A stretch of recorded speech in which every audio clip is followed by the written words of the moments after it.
Welcome to Rising Stars, where Miriam Knight, publisher of New Consciousness Review, interviews exciting new voices in the world of progressive and transformational books, films, and ideas, who offer intriguing perspectives on life, the universe, and everything in between.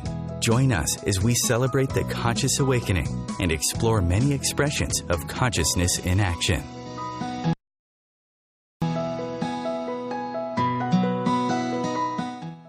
Hello, everyone, and welcome to the very first Rising Stars show. I'm Miriam Knight, and on this show, we will celebrate some of the best writers you may not have heard about, but who offer original and empowering information and inspiration that I hope will give you food for thought. As the publisher of New Consciousness Review, I get to see thousands of books and films that are contributing to the conscious awakening. On our website, ncreview.com, we review hundreds of books, and I've been interviewing one author or filmmaker a week for the past 5 years. On the Rising Stars show going forward, I will be introducing you to 2 or 3 authors per show, especially indie authors who otherwise wouldn't have the opportunity to be heard. While you may not identify with their messages, I hope you will find among them some gems that add pieces to the puzzle of who we are and all we can become.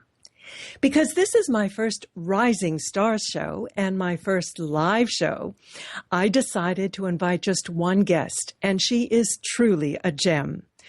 Our guest today is Jessica Maxwell, a nationally acclaimed travel writer and author of books on women's adventure, fishing, golf, and natural healing. She has fly fished for Amazonian piranha for Forbes, hunted Norwegian grouse for Gourmet, and chased wild mustangs for Travel and Leisure.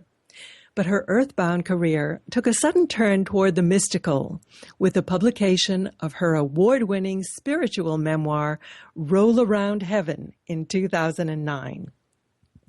Jessica is a results and evidence girl, and she now works at the interface of science and spirituality and has a lively practice as a spiritual coach and hands-on healer.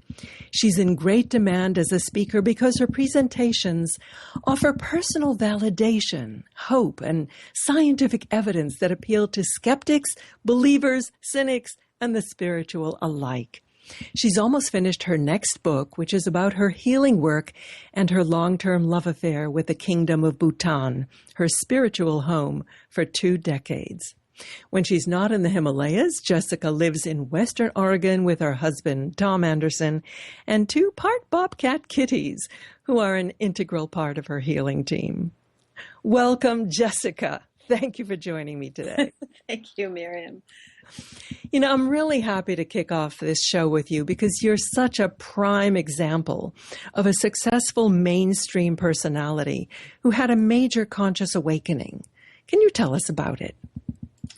Well, yes. And in fact, as you well know, that story is the kind of, what's it called when you a kickoff story of the first chapter of Roll Around Heaven. And what happened is in 1992, exactly 3 days after my father passed, I say he left his body, I was driving by myself and I looked up into a very clear blue sky, and there was his face, and it had, for people who haven't experienced this, and I sure hadn't, it was like had the quality of a rainbow in that it was full spectrum light, but it was his face, multidimensional and huge and beaming with an overwhelming, almost unearthly joy. And he wasn't the happiest of guys, so this was, quite startling. And the wonderful part about this, besides the event itself, was that later that evening, my sister called me from 1,000 miles away to tell me she'd been driving by herself and saw the same thing. And I stopped her, being a results and evidence girl, and wanted to make sure before she told me, I told her. And indeed, we'd seen exactly the same vision of our father. Well, what we couldn't have imagined was that event either blasted open my third eye, or it was open and I didn't know it. But whatever happened, we were off to the spiritual races from then on. Wow. Now, tell us about your spiritual life before that and how did it change? Would you like 10 minutes of silence? Il n'existe pas. It was non-existent. And I think I have come to understand that this is very important because many people, I've heard this over and over from my healing clients, they were interested in spiritual things from the time they were little children. I wasn't. I was a California beach girl. My dad was from New Zealand. We were nature kids. I went into nature riding. And my mother had been raised French Catholic in Texas and Louisiana and had had a horrible experience with nuns who were so mean she wouldn't go back. So we always say she threw the baby out with the baptismal water. So I literally was a blank spiritual slate. I knew nothing and I cared not. So people say, oh, you were a skeptic. And I say, you're giving me way too much credit. Skeptics care, right? No, I didn't care. It was not on my radar. So for something of this magnitude, this seeing my father's face, this kind of vision and paranormal event, it was beyond anything I could have imagined, nor did I want it. And I had no spiritual context into which to put it. So it really was the jumping off place and the beginning of my spiritual life that didn't exist before that. So how did you go about trying to understand this? Well, I didn't have much time before it was explained to me by a character we call the Holy Pig Farmer. Not many months after this event, and I just didn't know what to make of it. My sister and I just felt it was our little private miracle. But through a friend, I ended up being introduced to a kind of a spiritual counselor. This is up in the Seattle area, again, in the early 90s. And for some reason, he wanted to meet me. And I kind of became his disciple for a while, and I would drive to his farm. He had a farm back then, and he did raise pigs. And I would just sit with him for a couple of hours a week. And he very kindly coached me. And I didn't know why I was so drawn to him. And I certainly didn't know why he was interested in helping me. But it seemed now, looking back again, it seems to be a bit of a divine choreography as I was being led. Oh, it's 11:11 right now. That's my lucky number. So I really was. And if I did come to understand it, I don't know if we can really understand these things, but to become comfortable with it and have a spiritual historic context for it, the Holy Pig Farmer, his real name is Laurie Meisel. He's the one who helped do that for me.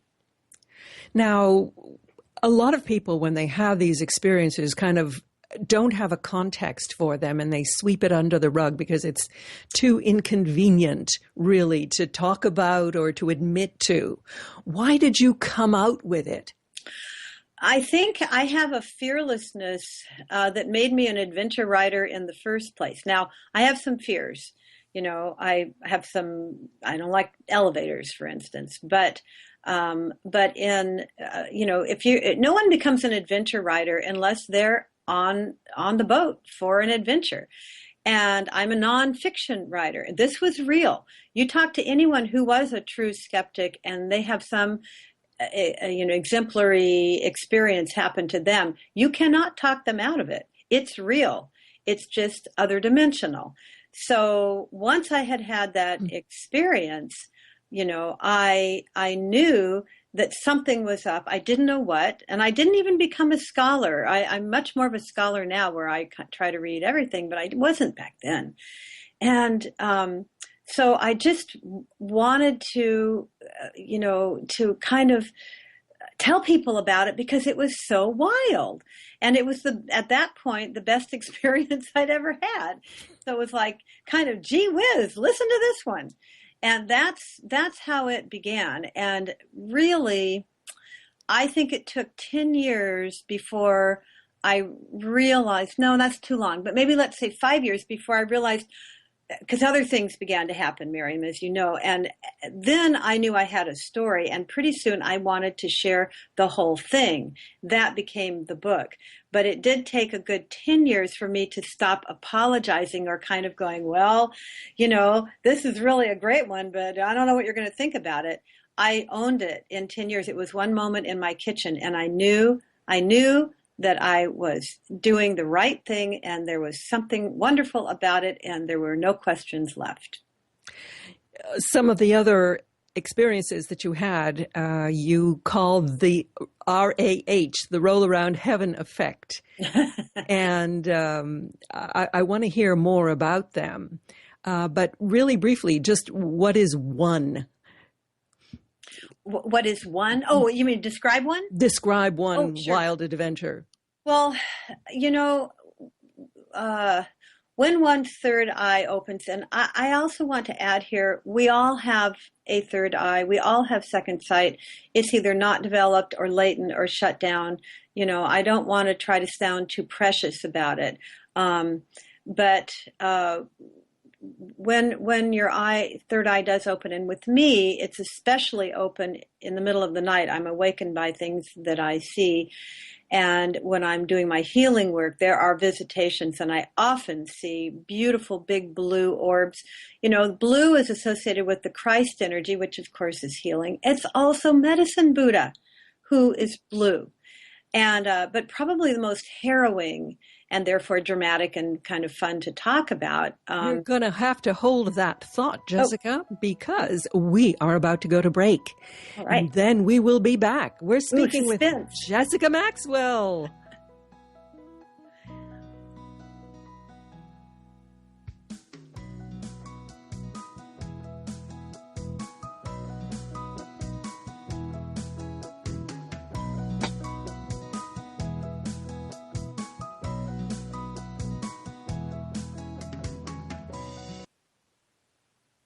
Free your mind. Expand your soul. OMTimes Radio. IOM-FM. Know what to do, just can't figure out how to fit it all into your busy life? It doesn't have to be that way. Hi, I'm Alan Baisberg from Seamless Life. Join me every Wednesday at 9 p.m. Eastern on OMTimes Radio and learn the how of conscious living. Let me and my guests help make your life seamless. Host your show on IOM-FM, the radio network of OMTimes Media, one of the more recognized brand names in the conscious community, and is backed by the extensive marketing reach of OMTimes. Hosting a show on IOM-FM immediately connects you with our extensive dedicated community. Have you ever wondered how to change your love paradigm? The secret key is finding a love partnership, not just a regular connection. How do you find these? Through conscious relationships. Ascending Hearts Dating is a dating site for people like you that believes in second chances and a different type of spiritual connection. Try Ascending Hearts for free today at ascendinghearts.com and change your love paradigm. Ascending Hearts, the premier dating community for the spiritually awake. Join Elliot Jollish, the business therapist, each Tuesday at 5 p.m. Eastern for the Elliot Jollish Hour as he interviews business experts on your behalf. And you're invited to email your business questions to questions@ecjgroup.com for answers, live, on air every Tuesday at 5 p.m. Eastern on the Elliot Jollish Hour. Your conscious connection to a more mindful world. OMTimes Radio. IOM-FM. Well, here we are back speaking with Jessica Maxwell about her previous book, Roll Around Heaven, and we're going to hear about some new things that she has in the pipeline. I'm Miriam Knight, and you're listening to the Rising Stars Show. Okay, Jessica, we were talking about a big blue blob that appeared in your bedroom. Actually, mostly the healing room, and they're really quite beautiful. And but the one I was going to share that is the most harrowing one was huge, I call them the gray ones. These are, I think it's what we would call demons or evil spirits. And remember, there's nothing to be afraid of. You stand up to them with love, and I'm not kidding. Most people would be afraid. The things I've seen can be terrifying. And this is an interesting key to what I'm working on now. I was never afraid of them. I've been startled. But the one I'm thinking about that was so startling was huge, and it had huge kind of, I don't know, maybe foot around, circumference legs, kind of octopus-like, but these are not forms we know.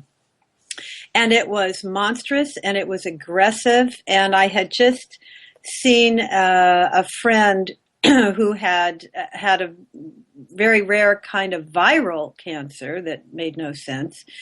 And I knew this was the thing, the shadow being that was causing this. And I went to battle. And you battle it. I didn't know what I was doing yet, but I called on every sage and saint and healer I could think of and fought it with my will.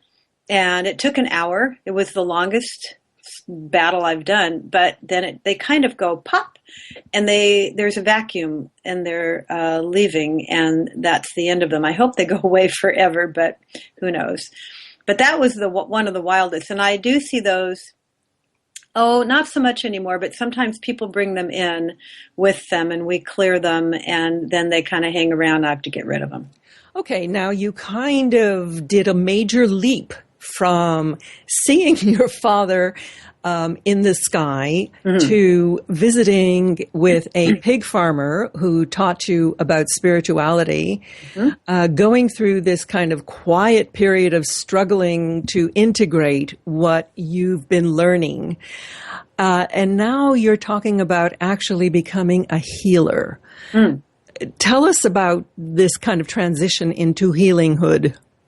Well, it was actually a slow transition, and it all happened because I began sharing the stories of what happened. Actually, was I was at a lodge in British Columbia in I think 2002, and I was having a massage in the little spa, and I saw imagery. And I told the masseuse, a young woman, about it, and she recognized it as her sister's wedding. And then I saw other visionary things, a second sight, and it was a funeral, and it turned out to be her father's funeral. And we put together rather quickly that the father was telling me to tell her that he had walked his daughter down the aisle. He had died before her sister got married. And we found out a few days later, this woman came and found me at breakfast and said that she'd called her sister, and the night that I had the massage and saw these things was her 10th wedding anniversary. So I came home back to Oregon from British Columbia and was telling a salon owner who does my pedicures about it. She started telling her clients. They started demanding that I do readings. They were calling me the spa psychic. And and I mean, it just kind of snowballed from there. Then we moved from Eugene to Salem, Oregon, and I didn't know anyone, and that all stopped. And then the book came out in 2009, and then it was reader request and reader demand. And I don't advertise, Miriam. It is all by referral, and it has snowballed. I think because it's authentic, and all of us are searching once we are on the spiritual, bandwagon. And when we find people who are genuine and what they're doing is genuinely helping, then we tell others, and then it just grows naturally. So that's what's happened. Do you think anyone can have their third eye blown open, or was this something in your lineage that sort of predisposed you to it? Well, that's a very interesting question. I mean, I would like to say that probably, yes, everyone's can, but then it begs the question, why isn't it? So the Buddhists would say that your mind has to be ripe, whether it's for enlightenment or for expanding spiritual abilities or gifts. And then in Bhutan, where I'm most familiar with Himalayan Buddhism. In Bhutan, they're very big on blood lineage because of reincarnation. And so that's that's one thing that I can mention. I'll talk about later because it has to do with my new book. But my mother could see. She had second sight. And she was a PhD educational psychologist, so she did not do what I did, which was take a left-hand turn and go. The Holy Pig Farmer says, do the holy pokey, hokey pokey, the holy pokey, and you put your whole self in. And that's what I did because it was so compelling. But also, I think I had been there before, and it was like coming home. It's all very curious because you would think I would have been looking around for it, and I wasn't. Maybe I just was it and didn't know it. But so there is some lineage, actual blood lineage from my mother, and my Aunt Katie, her sister, my mother's sister, privately told me, and she'd never told anyone, then I blabbed it and roll around heaven, that she remembered being in the crowd, some crowd, when Jesus was working as a healer. And she was the most unassuming little bookkeeper. I mean, this is nothing that she would have, for self-aggrandizement or ego. She didn't have any of that. And so, perhaps there's some in the field, we all have an energetic field, and our story goes with us as we evolve life to lifetime. Perhaps there's something from her experience that had to do with healing too. I mean, I don't know, but at least given your question, there is some evidence of some lineage from my blood relatives. So, Now, how did your spiritual practice evolve? Well, it evolved. It was like, as I said, it was like dropping a stitch for the 3 years we were here here in Salem before the book came out. And then the book came out and people wanted me to do readings because I described seeing a lot of things and doing some kind of accidental healings. They weren't, I wasn't officially doing them except as the spouse. I was actually referring to your own personal spirituality or your personal spiritual outlook. Practice, not the healing practice. Yeah. Oh, yes. Well, once you get a taste of it, the ever seductive outer world begins to pale. And I just started wanting to sit quietly and not only go within, but connect with the light beings that are always around, but we kind of ignore them, I think. And I couldn't wait till I would wake up in the morning. Every day was Christmas morning because I got to go sit again. And I would clear, and in fact, I did it this morning. I do it every day, clear everything in me, anything I've picked up or that's bothering me. And then whoever comes in on the radar who may need prayer support, I ask for that for them. And then I get very, very quiet and I go within.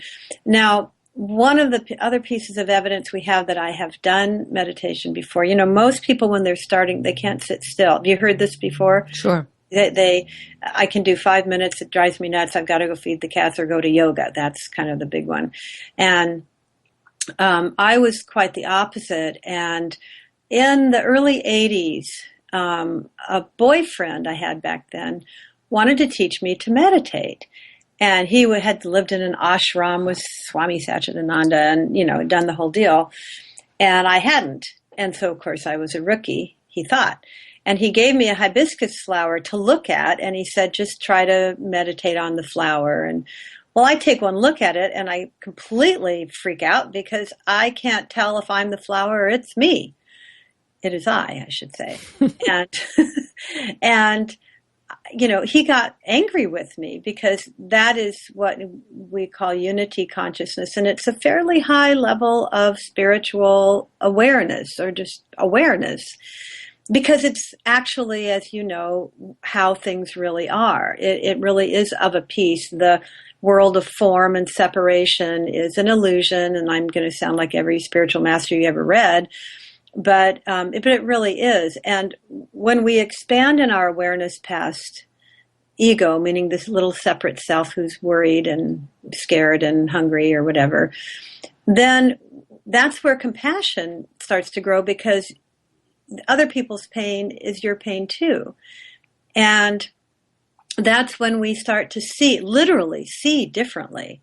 And I just didn't know that I did that naturally.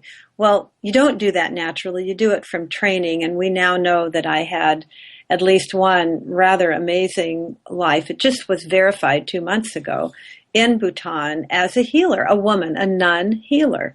And I'm not going to tell too much because it's a big surprise ending of the next book. But these are Himalayan Buddhist spiritual masters, these two who did this verification.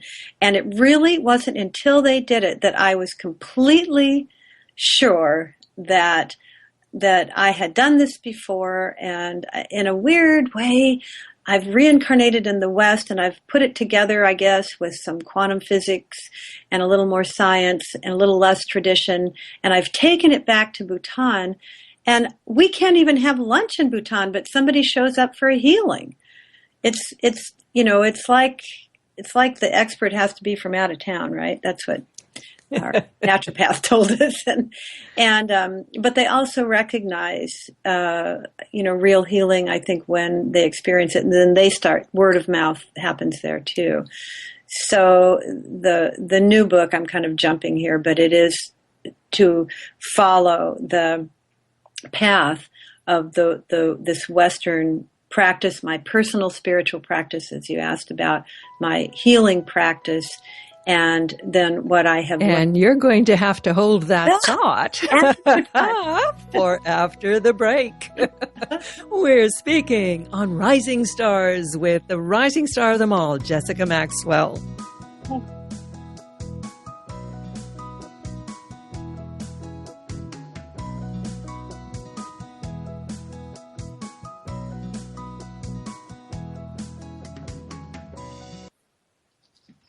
A conscious lifestyle for a mindful life. OMTimes Radio. IOM FM. Hi, I'm Katrina Kavanagh, host of the I Am Wisdom radio show. I Am Wisdom is about the connection between mind work and energy work, spirituality, and living a wonderful life. Looking forward to sharing each Sunday, 5 p.m. Eastern Standard Time with you. Being a radio host on IOM FM allows you to build your show on a rich platform with the power of the internet to fulfill your outreach goals and connect with a very specialized and global online audience, unlimited by time and distance. OMTimes Radio will provide you with web relevance, a recognizable conscious brand, and with the standard of excellence that has accompanied every single OMTimes endeavor. Host your show with OMTimes Radio Network. As difficult as it is to believe, there are places in Africa where human traffickers sell albino children and their body parts for use in magic rituals.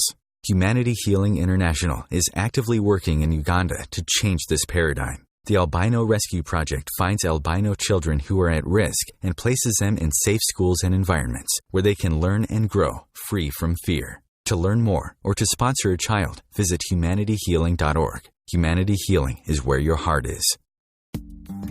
Hi. This is Angela Levesque, host of Entanglement Radio.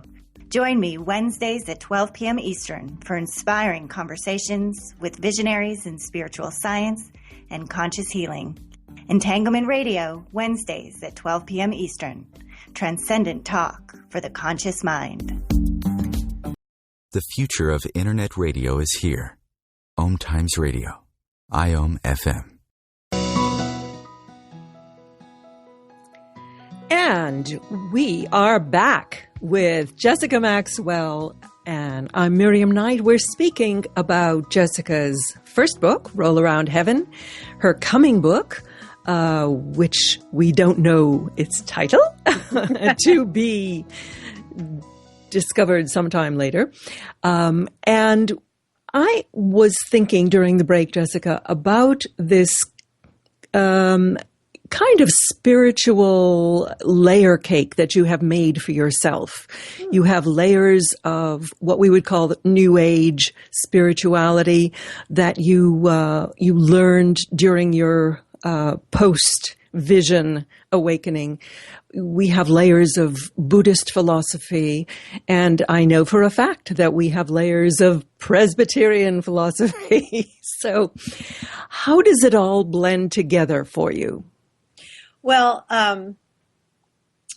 last year, a year ago this month, I had my first life reading, it's called, by a very gifted monk in Bhutan. And the very first thing he said that he had found was, all religions good with you. And as long as a practice, a spiritual practice or philosophy is of the heart and practices compassion and love, then it is good with me. And I think that perhaps that would upset some people who, in my opinion, can become ego-bound with their path and their way. And it can be anything, not just fundamentalist something or other. And the truth is, I sense and see and believe and feel that this, beyond reason, beyond our comprehension, spirit and the realm of the spirit is beyond any little label. It isn't a football game. We love football games. I'm a Duck. We root for the Ducks. And I can even get really upset when we miss a basket that's important or something. But when it comes to spirit, that can really get in our way. Now, that said, we have to have a practice. One of the pitfalls I have found with especially my clients who are trying to put together a spiritual life, is that they have usually been hurt by churches as children. They don't want anything to do with organized religion. So where do they go? You can't do this just on your own. And so my husband and I, we actually met in a Presbyterian church. It's in Roll Around Heaven. In 2001 we met. And very what we would call progressive. Well, what does that mean? It means that you care about the world and other people, and it's not you're going to hell if you don't follow what I believe. Now that we moved here, we go to Westminster Presbyterian Church in Portland, which walks the walk of love. And as you may know, has a really great choir, a really large, great choir. Okay, I'm spilling the beans. Miriam is a soprano in the choir, and the place is just a healing place, and it's a routine, and you should suit up and show up. And there's the wonderful wheel of Christian traditions, Epiphany and Easter and all these things. The Dalai Lama, Miriam, says, you don't have to be a Buddhist to become enlightened. You can become enlightened in any religion. So on one hand, we need a practice and we need something to become part of. On the other hand, we don't want to make it an ego-bound, you're either with me or you're against me and you're wrong and I'm right thing. That's baloney. So the layer cake, you find what works and also what resonates with your heart. And then you stick with it and be devoted and be faithful, and all good things will come verily unto you. It reminds me of the story of the teacher pointing at the moon and telling his student that he must focus on the moon and not on his finger. And I think that's the analogy, the metaphor for religion, that they are ways of bringing us to an appreciation of the oneness, of the divinity, rather than focusing on the means. Yes, and there's a wonderful further comment about that, which is that the problem is they're pointing to the moon, and then some people take that finger and poke their eyes out with it. So how do you see spirituality developing here in America? That's just a great question. it's definitely a two-edged sword. On one hand, because we are the, original melting pot here, we have everything here. That has freed many people up to experiment, to try things. There are traditions here. There are Buddhist centers and Hindu centers and temples and synagogues and all over the place. And you are pretty much welcome to go try it out. And that helps break down these ego walls about I'm a this and you're a that, and never the twain shall pray together. And but the downside is that we can end up in spin cycle. We can end up dabbling. This is a consumerist society, and it's good in the beginning to do the hokey pokey and put one foot in, maybe take that out, put the other foot in, take that out, till you find where your heart feels at home. But if you continue to just take your foot in and out over and over and never have a deep practice, you're not going to get anywhere. It is work. It is diligence. There's no way out of that one. So the downfall in the American way is that it's by its nature fragmented. And then it takes extra discipline to say, I'm going to go this way and I'm going to stick with it, which is really why, for me personally, because my heart is so with Himalayan Buddhism, but why I am as devoted to Westminster Presbyterian Church. It's exactly why, You have to do that. You have to have your spiritual anchors and have a regular practice. You have to. You won't get anywhere. How did you get involved with Himalayan Buddhism? Well, I was fly fishing. No, I wasn't fly fishing yet. I was fishing in outer Mongolia. But of course, as one does. For the biggest salmon in the world. They're called taimen salmon, and the rumor was that they come up and eat horses. And so I wasn't sure what lure to use for, never mind, for a horse-eating fish. But on that trip, it was a magazine assignment, and on that trip I met a guy named Guido Rar, who is now and has been for a long time the executive director of the Wild Salmon Center in Portland, Oregon. And he was fly fishing, and I fell in love with the grace of it, and he promised to teach me to fly fish. Well, he ended up going to Yale to earn a master's degree in forestry. And he came back and he said, I keep meeting these guys in my classes from this country called Bhutan, which I'd never heard of. And he said, it's this Himalayan country. They take environmental practices so seriously, and these guys know all the answers a professor asks. They could be teaching the class. And so about a couple of years later, I managed to get a major feature assignment with Audubon magazine on the environmental policies of Bhutan. And so I, just as a journalist, I went. So in my mind, it was just another assignment, although being pretty exciting to be the debut journey to the Himalayas, as they call them. What I could not have remotely imagined is that it would feel like home without any effort of my own. I would make friends. They would actually make friends with me, with some of the movers and shakers of the new Bhutan as it comes out of 1,000 years of isolation and into the 21st century. And gross national happiness is its motto, and they're not kidding. It's the only organic country on earth. They don't give you plastic bags. They give you cellulose bags when you shop. It's not perfect, but they are doing things we have to fight tooth and nail to get our government to maybe do. And it's a small country, easier to handle, but it is an enlightened country, and they're enlightened in their policies because they follow Buddhist principles. You don't hurt sentient beings. Therefore, you don't ruin their homes. You don't ruin your environment. And so once I was there and I found out their policies were better than their reputation, and then had made these amazing friends, I was hooked, and I never stopped returning to Bhutan. And every trip it has deepened from 1998, before they even had television, until now. Wow. Yeah.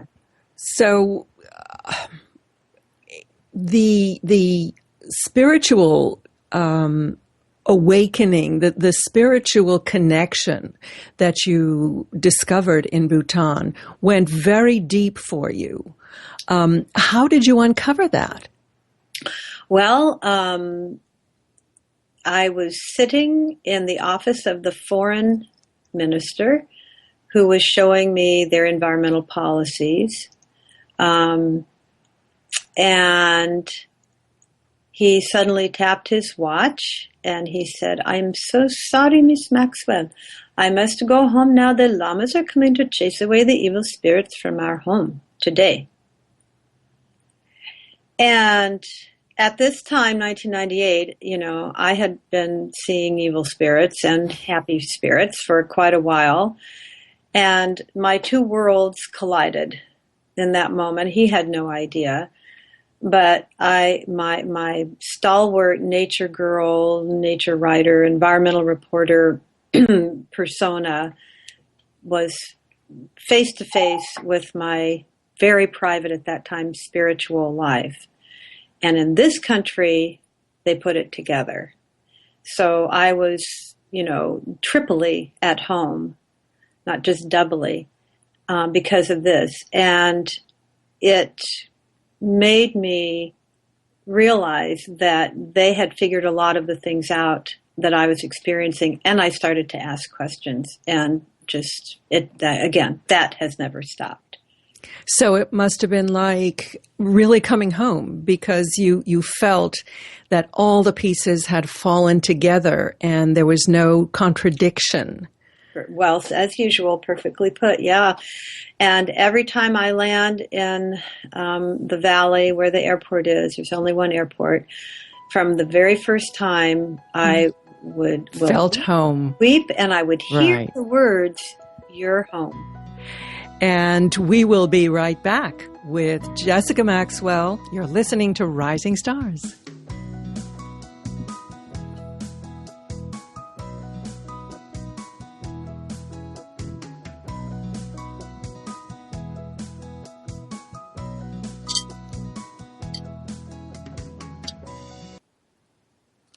Feed your soul with waves of consciousness on OMTimes Radio. Radio Namaste leads you down the yellow brick road into portals of consciousness with the blue-collar goddess as your host. Interviews with humans who could be famous or just popular, and answers to everything are on the agenda. Tune into OMTimes Radio and drop in on Thursdays at 3 Eastern. It's a different brand of enlightenment. Being a radio host on IOM-FM allows you to build your show on a rich platform with the power of the internet to fulfill your outreach goals and connect with a very specialized and global online audience, unlimited by time and distance. OMTimes Radio will provide you with web relevance, a recognizable conscious brand, and with the standard of excellence that has accompanied every single OMTimes endeavor. Host your show with OMTimes Radio Network. OMTimes Magazine is one of the leading online content providers of positivity, wellness, and personal empowerment. A philanthropic organization, their net proceeds are funneled to support worldwide charity initiatives via Humanity Healing International. Through their commitment to creating community and providing conscious content, they aspire to uplift humanity on a global scale. OMTimes, co-creating a more conscious lifestyle. What if living didn't have to be so serious? What if you could move beyond your problems with greater confidence and ease than you've ever imagined? Throw your labels out the window and join the Irreverent Therapist for practical tips and a very different way of approaching the changes you would like to create. Marilyn Bradford and Pam Hodling have empowered hundreds of people to come out of self-judgment, quit looking to experts, and begin to create the lives they desire. Join us Wednesdays at 7 p.m. Eastern on the Irreverent Therapist Show. The best of holistic, spiritual, and conscious world. OMTimes Radio. IOM-FM. Yes, we're back for our final segment, Alas, with Jessica Maxwell. Jessica, you also are working as a healer in Bhutan. Are there any differences in the way Americans respond to healing compared to how the Bhutanese do? Yes. Yes, it takes me 3 hours or 3 sessions to do what I can do in 15 minutes. Which way? In Bhutan, it's 15 minutes. And what's so wonderful about it, and now mind you, this happened again word of mouth, because I just did some work with our Buddhist teacher, whose name is Karma Rinpoche, who knew when he was a little baby monk he would take the teachings to the West, and he's based in Colorado and in Salem, Oregon, and now going all over the world. He's not rich. He never came here to do that thing. He's the real deal. And his wife, and I worked on them and their little baby, and we're actually the baby's godparents. And they began to tell people, and when I was there in February, I went to a family gathering. She's a large family, and I thought it was just dinner, and there were 13, 14 people lined up. And I looked up, I didn't understand why, and it turned out they wanted me to work on them. And there's no privacy in Bhutan. You just get going. So, I mean, it's really informal. Well, because they're all were raised Buddhist. They completely get past lives. They completely get healing. They would go to the temples, and the monks would do things like this. They understand purification. They understand evil spirits. You don't have to explain anything to them. You start to, and they go, "Oh yeah. Get going. I know this." And one of my favorite healings I did just a little over a month ago there. We were at lunch, and my friend's cell phone rings, the wife of our teacher. And it's one of her cousins, who's about 70-year-old farmer, the oldest cousin. Anyway, he shows up to the restaurant because he has had a throat problem and no medicine and no monks. No one could do anything about it. He had this pain in his throat. Well, I look at him and I see this gigantic bear claw ripping out his throat and half his face, past life. So he does not speak a word of English, and I had a friend translating, and I said, "Would you ask him if he's ever been attacked by an animal?" And he asked him, and he said yes. He had been attacked in his 20s by an ox that basically almost killed him. He was not supposed to survive, and he barely survived.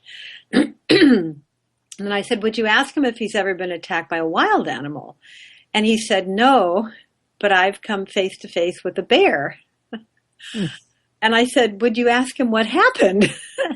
And he said, "I threw a rock at it and killed it." And I said, "You killed a bear with a rock?" No one even in Bhutan has ever heard of this. So I said, "Okay, tell him what I saw. And what we're dealing with here is bear karma." And we cleared the whole thing, and it just flies off them. I can feel it and sometimes even see it. And because, see, the trauma of that horribly vicious and unexpected attack was still in his field at the throat level. And so we cleared everything. We forgave the bear for being a bear. We had to forgive him for killing a bear because he's a Buddhist. And then I did a hands-on on his throat. I don't do hands-on healing until I've cleared everything in the field that might block it. That's just my way. And we were done, and he said there's no pain at all. This is the first time he'd been out of pain. Well, then there was Medicine Buddha right next to us, blessing this old farmer for being such a hard worker, for taking care of his family, which turned out to be, very, very true, both things. So I told him he's being blessed. I hoped he could handle it. And then he said that his stomach was starting to hurt. And I go, "Why is your stomach hurt? We just fixed your throat." And he said he felt guilty because he used to pray, to Medicine Buddha. But Medicine Buddha he hadn't been to the temples and he was feeling guilty. I go, you can't go Catholic on me now. We just healed your throat. And so I said, just go to the temple and say thank you. It's fine. And then his stomach thing went away and he was fine. And it was just so interesting because it all took maybe 20 minutes, but they're just open. There is no resistance. There's no ego.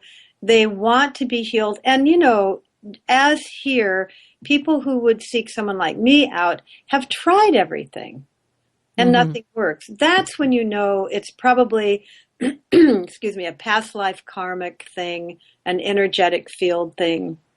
That's when we're into deep quantum healing, I call it. And this is not to say that medicine, Western medicine doesn't do a great job sometimes. Hip replacements, knee replacements. I think they're especially fabulous with mechanical high-tech things. But they couldn't, pardon me, they could not figure out his throat problem. Mm. And we did. And so then he starts telling people, and Droma said, my phone not stop ringing. Next time you come, I'm getting you an office. We're taking appointments. Oh, my goodness. So how much of this is going into your new book? What can you tell us about that new book? Okay. Well, I'm not going to say the name yet because I think names have magical powers and we have to keep that energy secret until it is unleashed upon the world. But it's a very cool title. The book has 3 threads. One is the evolution of my healing practice and many stories from the healing room. I mean, talk about soap opera. I mean, a spiritual soap opera. It's just amazing.